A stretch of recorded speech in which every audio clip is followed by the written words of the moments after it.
Quais são as principais defesas em uma ação criminal?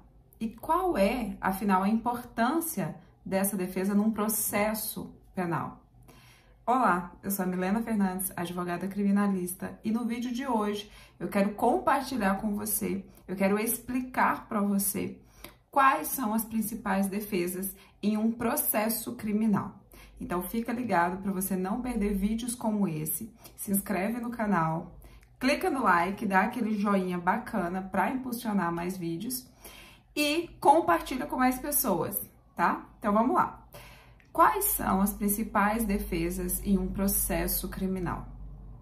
A primeira defesa que nós temos é a resposta à acusação. Significa que o promotor ele já ofereceu denúncia porque ele entende que há indício suficiente de autoria e que também há materialidade do crime. Resposta à acusação, ela acontece quando o réu é intimado e ele tem 10 dias para responder esta acusação. Nesta peça é obrigatório arrolar as testemunhas de defesa. É importante que você saiba que essas testemunhas, elas vão depor a favor do réu durante a ação penal. Então, arrolado essas testemunhas, que é um requisito obrigatório da resposta, ela pode ser apresentada de forma genérica ou de forma específica. Na forma genérica é quando a defesa, o advogado, ele entende que é melhor guardar para um momento posterior as teses defensivas. E antes ele vai avaliar todas as situações, todas as hipóteses que mais beneficiam aquele acusado. A resposta à acusação de forma específica é aquela que acontece quando a defesa entende de que é possível pedido de absolvição sumária e por isso já apresenta de cara esse pedido.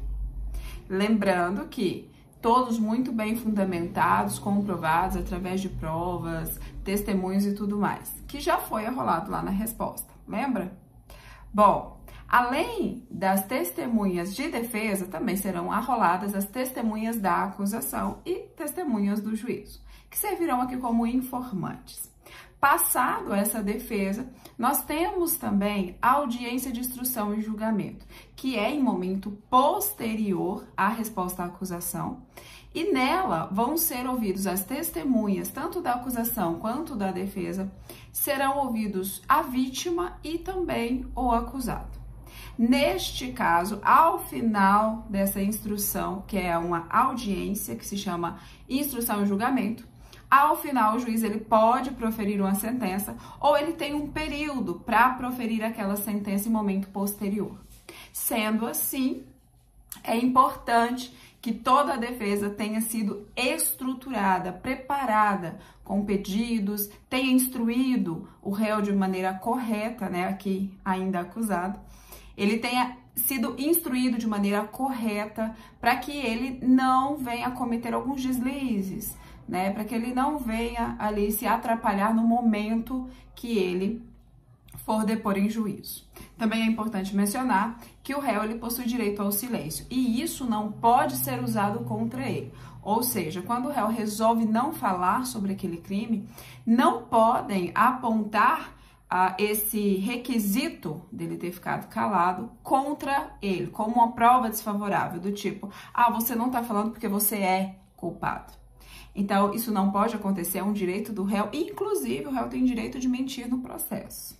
Bom, passado esse momento de audiência de instrução e julgamento, onde serão ouvidas as testemunhas, o acusado, a vítima, o promotor vai fazer perguntas, advogado também vai fazer perguntas. Feito ali essa audiência, o processo segue agora para uma sentença. Após essa sentença, o réu também tem a seu favor o recurso de apelação, caso ele não tenha ficado satisfeito com o pronunciamento daquela sentença. Então, há muitos casos de sentenças fundamentadas absurdamente, somente com pedidos da acusação. Acontece também de faltar testemunhas. Então, todos esses requisitos, né, que serão avaliados na sentença, a defesa pode e deve também recorrer em casos mais graves, em casos mais delicados, né? Extraordinariamente absurdos. Bom, essas são as 4 defesas do réu, as 4 principais. A depender de cada caso concreto, pode mudar o procedimento, né? Então, o direito penal e o processo penal, que é o meio pelo qual nós aplicamos o direito, ele acontece de várias formas. Então, aqui é preciso analisar vários requisitos. Mas essas 4 principais defesas são muito importantes para que você saiba. Primeiro, resposta à acusação, audiência de instrução e julgamento, apelação, depois de uma possível sentença, e memoriais. Temos também os memoriais. Milena, que peça que é essa? Bom, os memoriais é um momento de convencer o juiz de tudo aquilo que você está falando, tá? Então, assim, feito a audiência de instrução e julgamento, o juiz vai liberar um prazo para a defesa e para a acusação para que apresente os seus memoriais. E esses memoriais podem ser de forma escrita ou de forma oral, ali logo depois da audiência de instrução.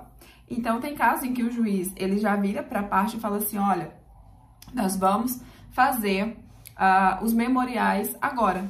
E aí a defesa tem que estar preparada para redigir ali, a termo, tudo que ela irá falar a respeito daquele acusado. E já a acusação também, lembrando que quando o juiz ele decidir que os memoriais serão apresentados de forma oral, tanto a defesa quanto a acusação têm o mesmo período para o fazerem. Mas se o juiz entender que não é o caso de apresentar esses memoriais de forma oral, então nós vamos para os memoriais escritos.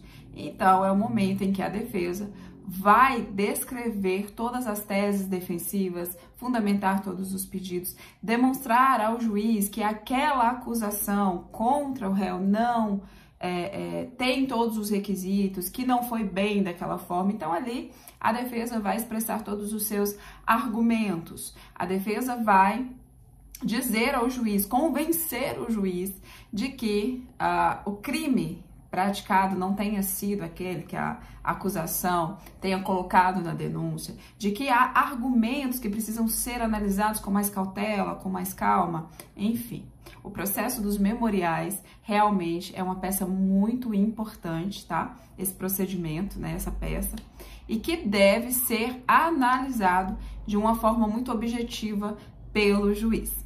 Bom, então apresentadas essas 4 principais defesas em favor do réu, é momento agora de vermos qual será a sentença do juiz. E aí, a depender do caso, pensarmos aí em uma futura apelação, que é um recurso direto no tribunal, tá? Então, é isso que eu deixo aqui para vocês. Espero que gostem do conteúdo. Segue esse canal para vocês ficarem sabendo tudo que acontece, que envolve direito penal, processo penal. Aqui serão repassadas informações sobre procedimentos penais muito importantes. Então é isso, até o próximo vídeo.